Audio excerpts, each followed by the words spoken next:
It is awfully early this morning. I see there's a few people up this time of morning. I don't know if you guys saw last night, but SF was on, the Unscrupulous PI was on the Lore Lodge. Hello, J-Bug. It's nice to see you. I don't know if you're the only person awake this time of morning or not. It's nice to see everybody. But last night, the Unscrupulous PI that was hired by the mom and stepdad were on the Lore Lodge on YouTube last night. And I gotta be honest with you, I like the line of questioning. But hey, guys, let me see if I can see who's all joining. I can't see you guys. There's something still funky going on here. It's nice to see you. Hey, Marcia. We have a Katarina, Nora, good morning. You guys are up awfully early this morning. It is literally 5 o'clock my time on the East Coast. Kimmy, Anna, Glinda, it's nice to see you all. Just there for, what is it, for Ollie, a little. It's nice to see you. So I'm just going to give my breakdown. I'll do a more in-depth breakdown on YouTube later this morning, probably around 10 a.m. And I've got to say, I liked it. Sorry, Delilah is playing with her toys this morning. So if you guys hear squeaky toys, it's just my little poopy. She's wide awake and already went out and pottied, and now she's playing with her toys. I wouldn't be honest with you guys if I told you guys I wasn't just slightly disappointed in everything with the Lore Lodge, but overall I was pleased. So what do I mean? So we've been having problems with this unscrupulous PI hired by the mom and stepdad, manufacturing reports he's not authorized to make, has no credentialing in those areas, is saying he's using AI to prepare the reports. But AI, if it's stuff that you're visually seeing, you've got to enter all of that visuality into the AI program for it to create. And I don't think they had the expertise or the wherewithal to know how to feed information to AI programs for them to prepare this report, this 100 and something page report. I have to be honest with you. So I think I like the baseline questioning. Like, I felt like he was just getting a baseline last night. So I'm not going to be ultra critical with the Lore Lodge in his handling of it. I mean, everybody's going to handle their interviews the way they're going to handle them. But I also would have liked more challenge. So he knew, you could tell right when the unscrupulous PI was lying, which he lied through most of it. He had a lot of fragmented sentences, clustering, you name it. If you watch The Deception Detective on YouTube, he has a deception deck. And I am just learning about the deception deck, and I'm just now starting to play with it, and I'm finding the cards, and I'm applying the cards to the statements. I don't know if they're fully accurate. I'd like the Deception Detective to review the interview last night, but I don't know if he will. So I'm left to my own devices when it comes there. So I only know certain things that he's doing because those are the only cards that I'm familiar with, right? There's a huge deck of cards. So the one thing that I've noticed throughout the entire interview is fragmenting. He would not complete a freaking sentence. It was driving me nuts. Like my brain, oh my God, guys, if you watch this interview, my freaking brain hurt. It hurt like there was no tomorrow. I felt confused. He wouldn't answer a stinking question. He wouldn't make a complete sentences. He was bouncing all over. He was too busy trying to convince us he was involved in the case that he kept bouncing all over the place. My brain was mush. So I'm not the only one. Okay, Nicole, thank God. What are you up so early for, by the way? I'm just joking. But if anybody had watched it, you are absolutely right. My brain was mush. My head was literally throbbing by the end of this show. I think finally at the end of the show, he started formulating sentences. Oh, you have to work? Gotcha. He started formulating sentences, but the whole entire interview, in my opinion, it couldn't have been true because why couldn't he speak? The man couldn't speak. He was just all over the blessed place. So this is where my disappointment came in. Oh, hey, Donna. It's nice to see you, my love. This is where my disappointment came in. My disappointment came in because he failed to challenge. I can't answer one question. Can't answer one question, Angie says. Yeah, he couldn't. And he never finished a freaking sentence. Like, I'm beating my head. I kept writing, finish the damn sentence, finish the damn sentence. Because there were some places that he actually went to that it sounds like he was ready to explain something, right? And then he stopped himself. And I would have liked Aiden to have said, please finish that. Angie's like, that's it. All the way through it. Honestly, he used the word honestly a lot. I noticed that he was bouncing back and forth between theories, but one thing he refused to do was even entertain. I mean, he would say, well, maybe my client's this, but when you're a private investigator and you're failing to even address the elephant in the room, like the possibility of the mom and stepdad doing it, and his only response is, there's no evidence of it. What do you mean? Let's look at motive, means, and opportunity, right? You have to have motives, means, and opportunity to commit a crime, period. If you're not at, at the concession at the ball game, then you can't possibly rob the concession at the ball game because you were not there. You were at the mall, right? He failed to address anything when it came directly to his client, such as the possibility of him walking out the door. I felt like they didn't challenge, what his theories were. Okay, you've been at this property, you've searched this property, you've talked to the parents, you've talked to the neighbors, you've got 100 hours of this all these cameras to tell you who is coming and going from the community and this, that, and the other. If he walked out, if Sebastian walked out the door, where's the footage of him walking out the door? Where's the footage of him walking down the road?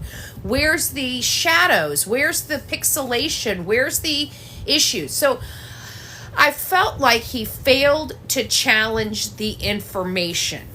But if I had to look at this and assess the interview on its face, now this is just my assumption, I think I'm more confused now. Yes, I agree with that. I feel like there is a lot he is hiding for the parents. And I do believe that as well.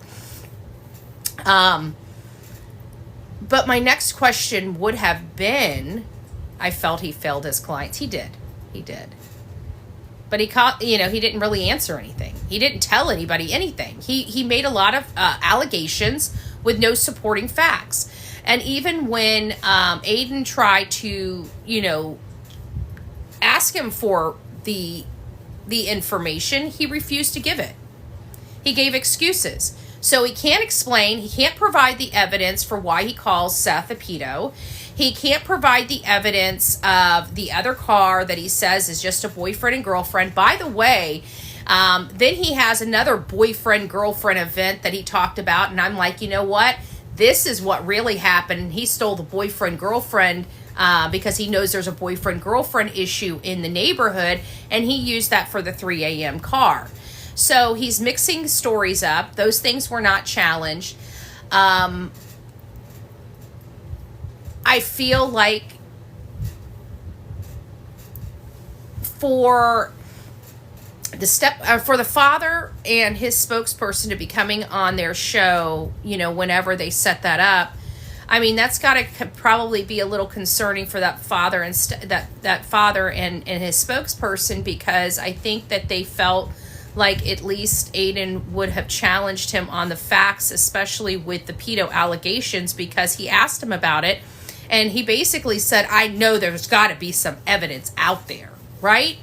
So you're making all of these allegations without possessing any evidence of those allegations. Now, I would think that somebody that's that strong on those types of allegations would have a little more evidence, especially working with an alleged victim of the crime, would have more evidence of this alleged crime other than I know there's some out there. So I thought that this interview overall for the interviewee was a major fail. For the interviewer, I would probably give it a B. I'm not going to go down to a C because it's Aiden. So we'll say a B minus, okay? Because I felt that he had a lot of missed opportunities in that interview, that he could have elicited more information by challenging the facts a little bit and us understanding as the audience a little more inside this unscrupulous PI's brain. But I do believe that there is a reason for that. I think one of the reasons for it, just my opinion, is he was doing a baseline. He was trying to find out how much information this guy knows and get him on the record, related to his statements. Now he's on the record for those statements. So now he can take his statements, investigate the statements, and then specifically address each individual statement, because it sounds like this unscrupulous PI will be back on a show in the near future, and I feel like at that point, after he has an opportunity to speak with the dad and his spokesperson, and they give their side, they're going to have some conflicting information. Yes, Aiden said more after that live. Yeah. So I really do believe it was, I believe that his interview process is effective. I'm not mad. I know he's like, he said something to the effect, I feel like, I won't lie. I was there for the freight train. I was there for, possibly a bus accident. I won't lie. I was waiting there with bated breath. I will be honest. I was a little disappointed on that front, but again, I'm not angry about the interview. I think that his strategy was well received. But the problem is I don't want this Yahoo having a bigger platform than he already does. But in the same sense, we all heard his statements. Like, everybody was probably banging their head against a hard surface, okay? That was the worst interview I think I've ever seen anybody provide as an interviewee. And it had a lot to do with the fact that he was lying through his teeth. And because he was lying through his teeth, he was always in the constantly making stuff up. And you could tell he was doing it literally on the fly, totally unprepared for the interview that had been scheduled for almost a week. And so I think that in and of itself showed a lot. And even though it was a plug, I felt like Aiden was biting he was, Nicole. That's why I say I feel like there's more here. I feel like he would prefer having the dialogue, instead of the aha moment. And I think that dialogue is important to Aiden because, again, he is covering the case. And the more you can get, you get more flies with honey than you do with salt or vinegar, right? I am one of those people that I just don't, I'm not a sugar coater. I do salt and vinegar. Okay. I put it out there. I do what it is. I'm very respectful in my interviews. You guys have seen my interviews that I've done. But I don't know if I would have missed an opportunity to challenge some of the statements made. So that tells me, because I know Aiden appears to me, I've only been watching him since this case, but Aiden appears to me to be very knowledgeable, right? He's very fact-driven. He likes facts. He likes information. And so I think he's a smart guy, okay? I think Aiden's a very smart guy. So for his failure to challenge, that in my mind tells me he's not trying to be his friend, but he's trying to understand. So that's why I called it the baseline interview, or the fact-finding interview, so to speak. I don't think he was really there to challenge. It was kind of like the Nancy Grace. Remember Nancy Grace?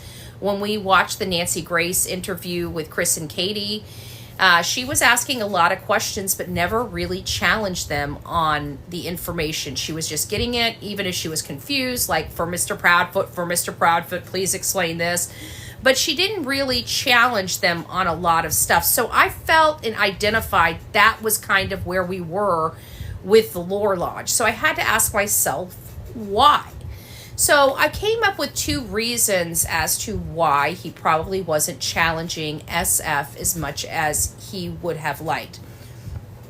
One, I think he really wants to have an interview with all the parties involved to find out how much of this information is true, accurate, and correct, right? So I do believe the Lore Lodge is going to want to have an interview, say, with the mom and stepdad, as well as Seth and his spokesperson. So I think that after he speaks with Seth and his spokesperson, he may have this unscrupulous PI on his show again and challenge him with the information that he has. At that point, he may choose to try to have an interview with maybe the mom and stepfather because they haven't been doing a lot of interviews. Maybe this was an opportunity for him to show them that he would treat them with respect, even though he opposes the viewpoints, and really trying to find out what's going on. You're the only one who's shouting for Sebastian. You're the only one who's shouting for Sebastian. I think there are a lot of people that are, shouting and rooting for Sebastian. It's definitely not just me. I know I work with a lot of great creators on a daily basis, and we support each other religiously, like Brittany J, Smiley's World, Justin for All. We have like 5D, War Damn Eagle. We support the At Night Intelligence Agency and Group and all of their folks. So you are the one of a couple that fight to find him. Yes, that is true. We do. I have been fighting to find him. I have been, obviously my pursuit to find the truth in the Sebastian Rogers case was severely hindered when they tried to throw me in jail to stop my commentary. That's going to still be going through the court system because we all know America, we have a First Amendment to the Constitution for freedom of speech, freedom of press, the rights to assemble. Everything that I do in my everyday job is protected by the Constitution, and that has been rocked in my world because I've relied on the Constitution so much, and I never expected any law enforcement body to ever challenge that or violate that. And we're dealing with all of that. Now, I do anticipate in the end of this, all of this going away. But at the end of the day, this has, caused great grief in my world. And it's also hindered the search efforts for Sebastian Wayne Drake Rogers, because at the end of the day, this is what we do all over the country. Chronicles of Olivia and I have been all over the country. She would not touch this case. She did the one interview. She felt odd. She felt some type of way, and she wouldn't even get involved. Like her and mom, when I talked to them, they're like, nope. They knew something. I trust mom's instincts. They were trying to, keep me from going into this because they just felt, this was long before all of this stuff transpired, they just felt like something wasn't going to happen, and I should have trusted them. I left TC community yesterday after it's affecting me bad. Yeah, Share Bear, it is. And people are being nasty too, like everybody's just being nasty. I have no reason. I'm a one and done chick. If you come and knock up, rub me the wrong way, I'm going to go and put you on blast, but I'm not going to put you on blast for hours. Like, I'm one and done. I'll complain about you for a few minutes, and then it's time to get back to work. There's I just did a live on the complainers and the doers, right? I'm so sick of the complainers. All they do is sit around and complain, but they don't do anything to change their world. I don't live like that. If I see something wrong, I work to fix the wrong, right? There's a difference in mentality. And I just felt, and I do feel like the Lore Lodge is on that mentality. I feel like I can look at Aiden and know he's a good guy and hear how he's working. And I have to think, and that's what I was telling a friend last night, is I feel like there's a different angle here. Like there's something else that he's trying to get at. And I think what he really wants to have is that open communication, or the ability to ask his questions right to the direct people, Chris and Katie.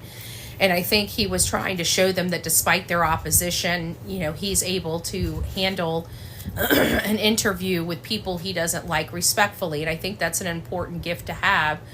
But on the flip side, I felt like he missed some opportunities to respectfully challenge some of the stuff, right? He didn't respectfully challenge anything. He kind of let the guy talk, and he asked his questions from his purview, like I believe, and he stood strong. I mean, Aiden stood strong and was adamant that, we're going to respectfully disagree on this, And so I just felt like, because we know the Lore Lodge can ask the tough questions and chose not to, that there's a reason for that. So I just want to make sure nobody is upset. I really thoroughly, and I mean, outside of the man talking that he was asking questions with, I thoroughly enjoyed watching Aiden work. And I could see that he was holding back. I could see there was times when he pursed those lips together, and you knew he was ready to say something, and he chose not to. And that's what got my attention, because you could see his lips pursed together, and you knew something was bothering him, and you knew, because I could see him looking at the other Aiden like, just let me ask him, right?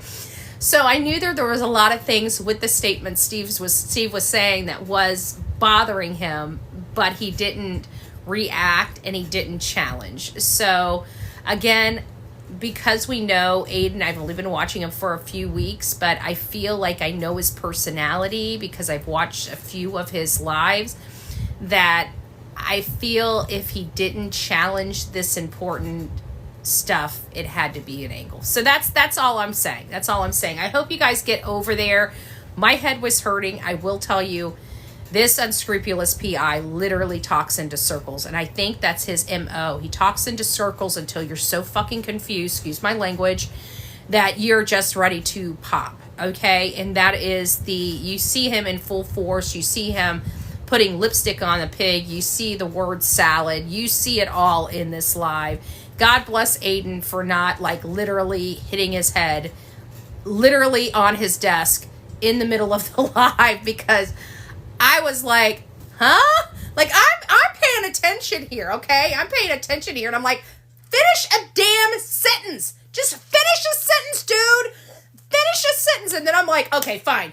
This is fragmented sentence. This is in the deception deck. Go check it out. Like I said, I only know one or two cards religiously because I'm just getting to the deck.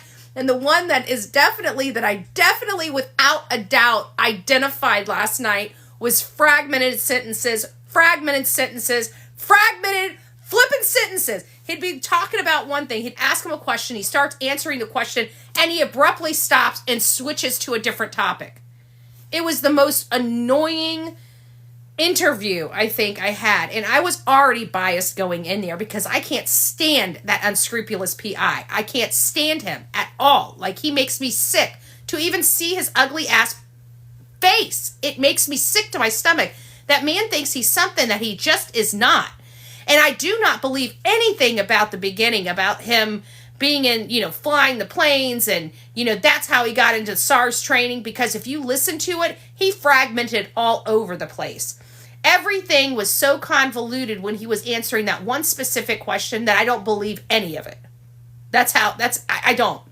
I want receipts on every damn thing this man says. Excuse me, sorry, not sorry. Give me the receipts. Let me see if you're being truthful, because I don't believe a damn thing that comes out of this man's mouth. So, I don't know. All right, guys. Well, I just wanted to come here because I didn't want to go live on YouTube. I haven't... Oh, I got great news. CapCut is back. So, I am very, very, very, very thankful that I got my CapCut back. I'm terrified almost to use it because I worked hours on the a documentary for John Benet Ramsey, and I'm at a freaking standstill, and I've been kind of sitting it to the side for weeks until the creative juices come back to me, right? Because I'm stuck. And you know why I'm stuck? Because of the Lore Lodge, right? I knew exactly what I was going to do with this the documentary. I had an idea of where I was going to go, and then the Lore Lodge started taking on the Sebastian Rogers case, and I realized him and I have the same mentality when it comes to the police investigation of John Benet Ramsey. So I thought I would listen Well, come to find out, he truly believes the Ramseys, the mom and dad, had something to do with her death while I do not. So then that kind of stopped my research right in its tracks. And I'm like, okay, well, I want to go and review some additional information because I may end up splitting the documentary and showing both sides, the mom and dad doing it and the mom and dad not doing it, doing two alternative things, almost like the Clue, what the movie Clue at the end where they give you the alternate, idea of what could have happened.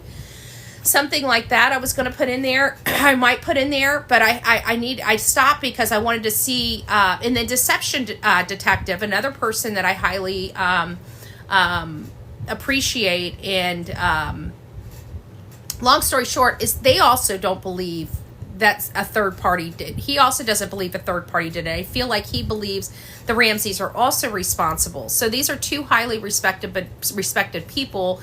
And I figured, okay, well, maybe I just need to stop and get some more information before I move forward with this documentary. It doesn't mean I'm going to change my thoughts. It doesn't mean that at the end of this I will believe or bode with their statements because I did believe their statements. And then there was enough information that took me off the fence and made me believe there's a possibility. And everybody keeps discrediting their friends, the whites. I'm sorry. The whites are the most suspicious to me. If I had to say a third party that was known to them, that would have known about a lot of the stuff that people are arguing about, such as the bonus. He was in the house when the 911 call came in on the 23rd. It felt like a dry run to me.